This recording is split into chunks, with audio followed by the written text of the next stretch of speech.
Oh man, Anna, I can't wait to see the new Beauty and the Beast film on my birthday tomorrow. I'm so pumped! Ugh! Wait, it's your birthday too? Small world, isn't it? I don't know. I don't think it's going to be that great. What are you talking about? Have you seen the way Disney is promoting it? Sure, it won't be as great as the original, but I feel like this would be a great love letter to the animated classic. Unlike Maleficent.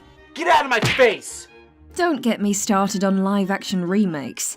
And what do you mean? What was wrong with Maleficent? Don't get me started.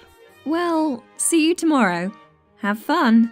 Oh, I'm sure I will. Hopefully the same goes to you as well. Maybe. Don't get your hopes up.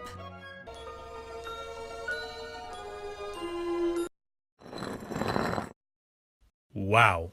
I don't believe it. That was surprisingly good. Are you kidding me? More like surprisingly awful.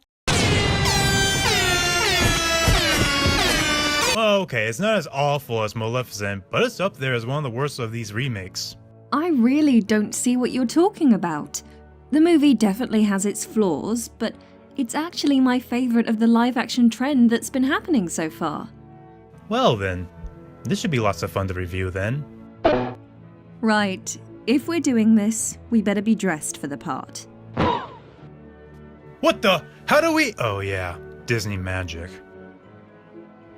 Little sweet and strange, finding you can change. It's a tale as old as time.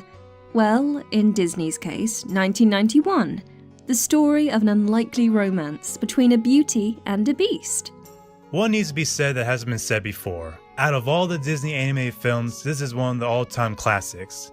Not only were the characters great, the songs are very memorable, and the story is phenomenal, but what I really like best about the film is the animation. This, along with Disney's Pinocchio and Fantasia, are films that makes me really appreciate hand-drawn films more than computer animated and stop motion. The frame-by-frame technique are so amazing that you actually believe that these characters are alive. My personal favorite moment would most definitely be the infamous ballroom scene. The way that they use the camera angle, the great use of early CGI, and with each frame of Belle and the Beast is what legends are made of when it comes to animation. I could easily watch that scene over and over again just how beautiful that moment was. That's how awesome this animation is. I absolutely adored the original as well. It was without a doubt my favourite movie as a child, and it's something I can still admire and love as an adult. With stellar performances from the beastly Robbie Benson and the Judy Garland-esque Paige O'Hara, as well as great supporting roles in Gaston, Lumiere, Cogsworth and Mrs. Potts, it was definitely something that inspired me to do voiceover myself. Not to mention, the beautiful score and songs composed by Alan Menken and Howard Ashman. They're more than memorable. They're timeless. It's not a surprise that it won the 1992 Oscars for Best Score, Best Song, for the title track Beauty and the Beast, and deservingly, it was the first animated film in history to be nominated for Best Picture. And here are the nominees for the Best Picture. Beauty and the Beast, Don Hahn producer. And let's not forget about the Broadway show that was released 3 years after. It won a Tony Award for Best Costume Design and was also nominated for Best Musical. Sure, it's basically the animated film live on stage, but they did add in elements to the show that it can stand out on its own, like added in new plot elements that are very well executed, and especially new songs like Home, Me, and my personal favorite, If I Can't Love Her. It will go on until 2007 and will remain as one of the best Broadway shows ever next to The Phantom of the Opera, Les Miserables, Wicked, and other Disney Broadway shows like The Lion King. So with that said, what went wrong with this remake? Hey, it wasn't that bad. Well, okay. I will admit, there are some few things I like about this version. For example, I really enjoy the rendition of both Gaston and especially Be Our Guest. Whether it's the choreography in Gaston or the colors and imagery in Be Our Guest, both did a really great job standing out more from their original counterparts plus the Broadway version. Speaking of which, I also like how they borrowed elements from the stage production show, like making the wardrobe an opera singer, the enchanted object slowly turning inanimate as each petal drops, and at one point they played the instrumental score of the song Home during the film. Not gonna lie, that part made me squeal in the inside. What did you think of the Best Original Song Oscar grabs? New songs. Personally, I really enjoyed How Does a Moment Last Forever and Evermore, but only if they're performed by Celine Dion and Josh Groban. Though, to be fair, they're nice little additions within the film itself when not focusing on the terrible singing from the characters, which we'll go into much more detail later on. And what about Days in the Sun? Days in the what now? Never mind. Another thing I like about it is Chip, the only character I find most enjoyment out of the film, and that's really sad to say.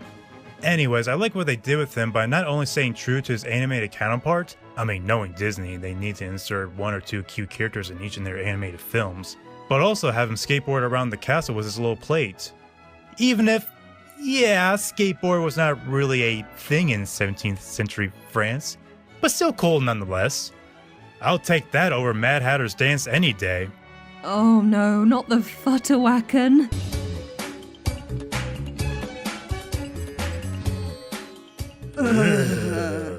Anyway, back to the remake. It was dazzling visually, albeit with some weird moments of CGI. Beast! But my favourite thing has got to be the dialogue. It's snappy, it's funny, it's to the point, and it shows, not tells. To Maurice being presented with the right tool by Belle before he's even asked for it, to Gaston's presentation of flowers to Belle. Flowers for your dinner table. Shall I join you tonight? To the line on the balcony, following the ballroom scene. Do you think you could be happy here? Can anybody truly be happy if they're not free? It's clever and it keeps you on your toes. I also like the effort made in answering the questions the original didn't. For example, what happened to Belle's mother? Why is the beast so horrible to the limit that he was cursed? How old was he when he was cursed? Were all the objects in the castle once human? Is everything in here alive? Hello? That, my dear, is a hairbrush. And as for the additional elements added to the plot, who knew that some more depth in Maurice's character, seeing him more as a father than a caricature of a mad scientist, would add so much to the story?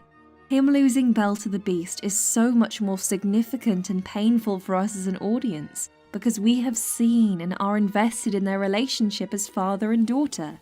Not to mention, the fact that there is no real reason for him to be seen as anything more than a little dopey occasionally, unlike the original, highlights the townspeople's ignorance to difference when they label him a madman, and their sheep mentality, which Gaston takes advantage of. Speaking of Gaston, I loved his portrayal in this. Luke Evans gravitated with ease between being campy and being terrifying, all while being pitch perfect.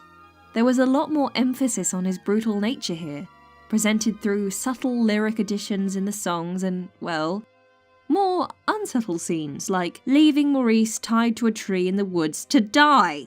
Can we take a moment to appreciate that? Cinematic gold!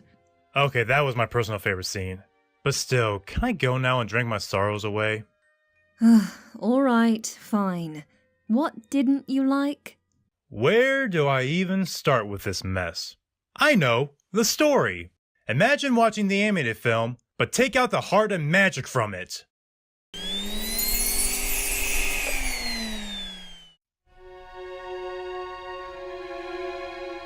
It's literally an 85% shot-to-shot remake of the animated film, but done much worse. Not in the sense that it makes me mad, but it just puts me to sleep just how dull the whole experience is. True, they added in new things to the film, but for the most part they're not really needed. Belle being an adventurer doesn't add much, the piano was a pointless new character, the backstory of the beast should have been interesting, but it was just glanced over for like, what, a minute and it's never brought up again? And that stupid teleporting book, also the pacing. I did not buy any of the character connections due to how terrible everything is played out. What do I mean by this? Well, remember in the animated film where Belle notices that her father is out in the cold getting weaker with each new step he takes? The beast sees that she's in desperate need to go out to rescue him. He looks at the rose with a concerned look on his face, and then decides to let her go. Belle questions his decision, and proceeds to thank him before taking off.